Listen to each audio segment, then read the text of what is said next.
Discurso pronunciado por el señor Presidente de la República, licenciado Gustavo Díaz Ordaz,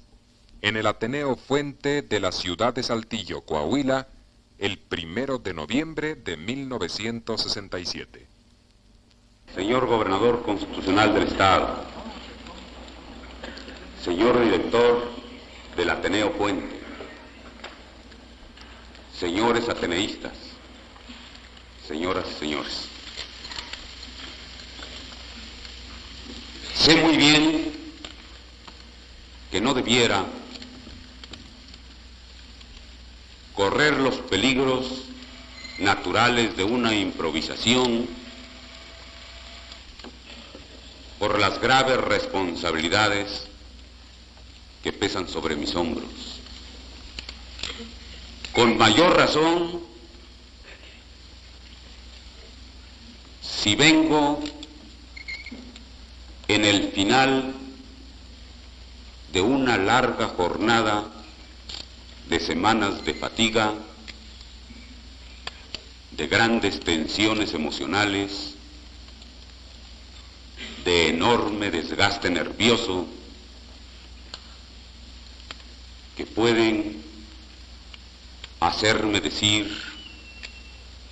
cosas que no debiera expresar. Menos todavía en un ambiente de tan elevados perfiles académicos, porque aunque viví y me formé en una universidad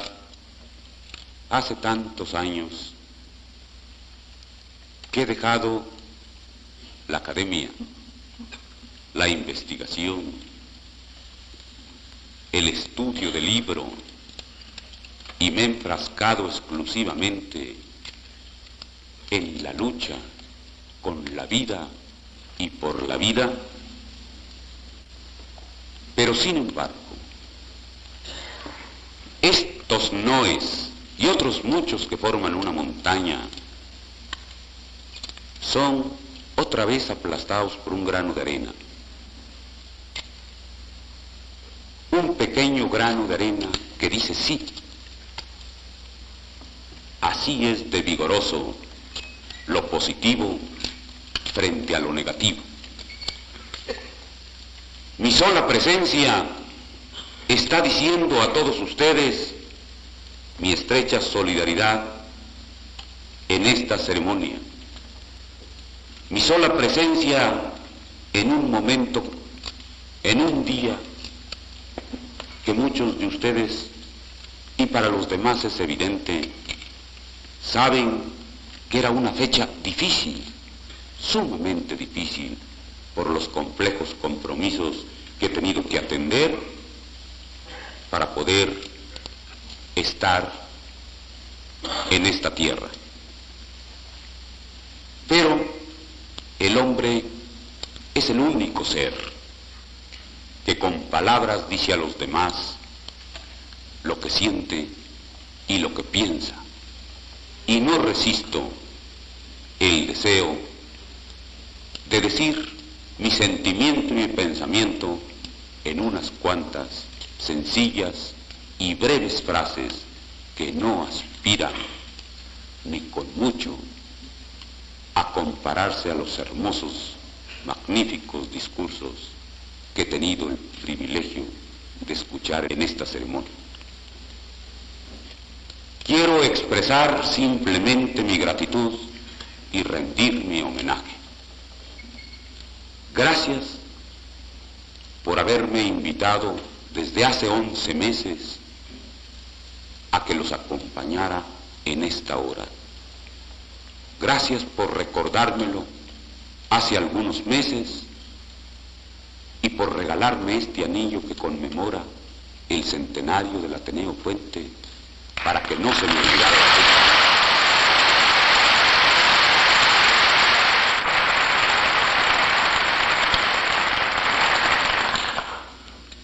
Gracias por permitirme el honor de venir a convivir, de venir a compartir esta hora solemne en que se rememoran 100 años de esfuerzo, 100 años que se dicen pronto, pero que significan miles, millones de esfuerzos en varias generaciones que se suceden encadenadamente con un solo ideal, con una sola meta, por un solo camino. Mi homenaje a la generación de hombres que hace una centuria y poco más, primero nos dieron libertad política y después nos devolvieron a nuestra patria consumando nuestra segunda independencia. Aquellos hombres, generación la más brillante de toda la historia de México, que excepcionalmente eran soldados y escritores, poetas y oradores, legisladores y funcionarios públicos, hombres buenos y hombres limpios, inmaculados todos, cumbres de las más elevadas de toda nuestra historia y que sin embargo eran señoreados, como el picacho más alto, por el recio espíritu y el patriotismo indomable de Benito Juárez.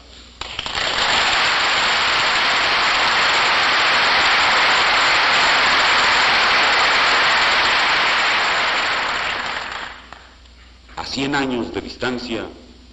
todavía maravilla pensar que el triunfo de las armas en Querétaro, cosa que generalmente sucede, pues el triunfo de las armas no es usualmente fecundo y generoso, produjo de inmediato el renacimiento de nuestras instituciones y el renacimiento de nuestra cultura. 3 frutos fundamentales dio el sacrificio de esos hombres del pasado: la república, la libertad y la educación. Apenas envainaban la espada y ya estaban creando, regando de universidades, de ateneos, de institutos, de escuelas, de preparatorias, toda la extensión de la república. Y dentro de esa constelación de casas de educación y de cultura que fueron fruto fecundo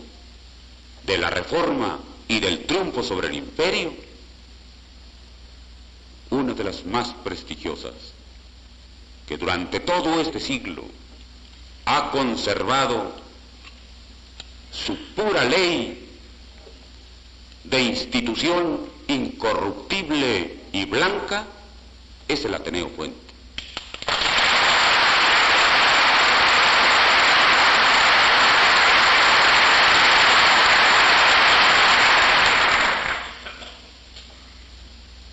Maravilla recordar cómo el gobernador Viesca, en uno de sus primeros actos, no piensa en ejercer venganzas, no piensa en iniciar persecuciones, no piensa en combatir a los enemigos de sus ideas y de su causa, sino piensa en servir a su Estado, en servir a la nación, en formar mejor a las juventudes que habían de custodiar muchos años después la herencia preciosa que ellos nos dejaron. Cómo el gobernador Victoriano Cepeda, como acaba de ser mencionado en estos momentos, abandonaba su despacho del gobierno para venir a impartir su clase en este Ateneo. A esa generación de hombres que además recogen quizá el mejor nombre que hubieran podido haber seleccionado para esta institución el de aquel patricio sin mácula de los coahuilenses, que son estrellas fulgurantes en el cielo histórico de este estado, Juan Antonio de la Fuente, para amparar bajo su nombre una obra que ya ha durado 100 años, que ha de durar muchos siglos más.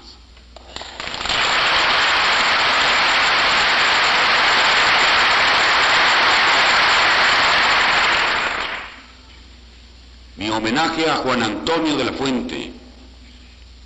el coahuilense que nace pobre,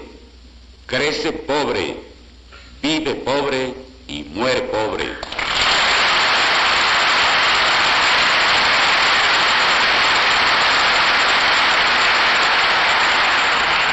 Y después de haber prestado los más importantes servicios a su estado y a su patria, aquí y en México y en el extranjero. No sabe uno qué debe haber sido peor para él, si la temprana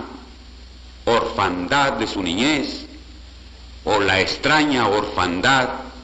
que tuvo necesidad de vivir en Europa cuando era representante diplomático de México y sabía que era el legítimo representante del pensamiento del pueblo y del gobierno mexicano, y no era reconocido ante los gobiernos a los que debió haber entregado sus credenciales, porque nos debatíamos en ese momento en una lucha entre el imperio y la república, que para fortuna de todos triunfó la república.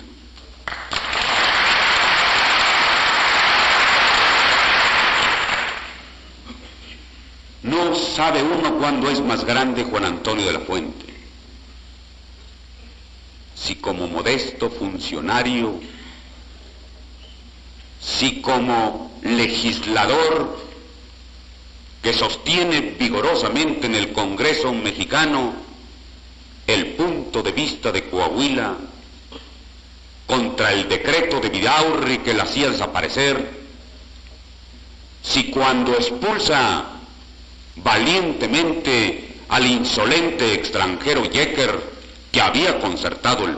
el préstamo con el gobierno conservador, si cuando desempeña con inextinguible patriotismo y en medio de la mayor miseria, porque no tiene para vivir, en Europa defendiendo la bandera mexicana, o cuando muere humildemente siendo alcalde de Parras, Coahuila. Se necesita grandeza para, después de haber sido ministro y diplomático y diputado y funcionario y patricio de la causa, de las causas más nobles de aquella época, aceptar el humilde, el modesto puesto de alcalde de esa pequeña población del estado de Coahuila. Mi homenaje, pues, a la figura inmaculada de Juan Antonio de la Fuente, cuyas virtudes quisiéramos muchos que fueran ejemplo para las generaciones de hoy y para las generaciones de mañana.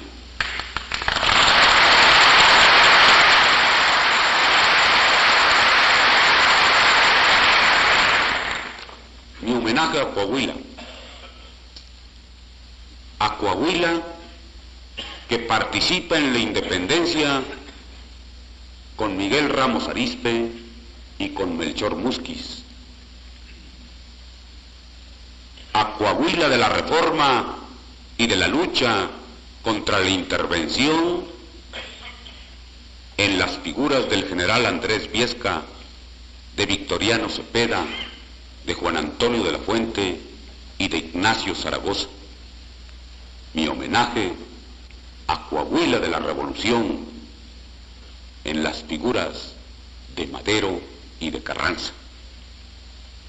Mi homenaje a Coahuila actual, pujante y vigorosa, que lo mismo le arranca abundantes frutos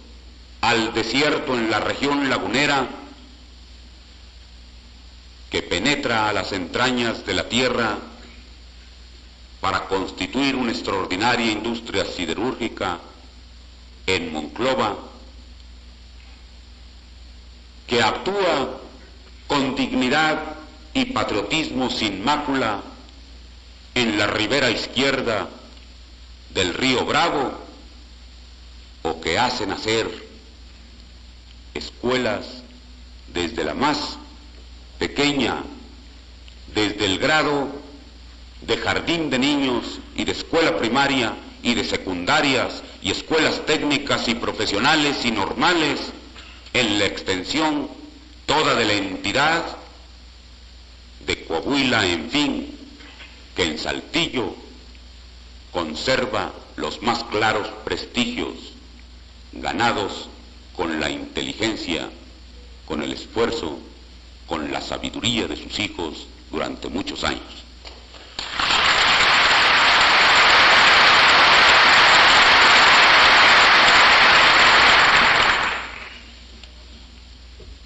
En las ceremonias solemnes del centenario del Ateneo Fuente hemos oído puras voces de coahuilenses. Lo mismo cuando se expresan en las palabras de los discursos que hemos oído, que en las dulces notas de un vals de Tolentino o en el último sollozo de Manuel Acuña. Solo una no la es, pero siento que la mía, por el puesto que los mexicanos me han dado, es en este momento la voz de México, que viene a decir a Coahuila y a su Ateneo Fuente: los buenos deseos, los fervientes votos de todos los mexicanos para que esta institución de noble cuna, de gran prosapia, de historia inmaculada, siga viviendo por centurias, que nunca la abandone la sombra tutelar de Juan Antonio de la Puente, y que pueda hacer siempre, por muchos años, realidad la idea con que fue creada, que los hechos correspondan siempre a la esperanza.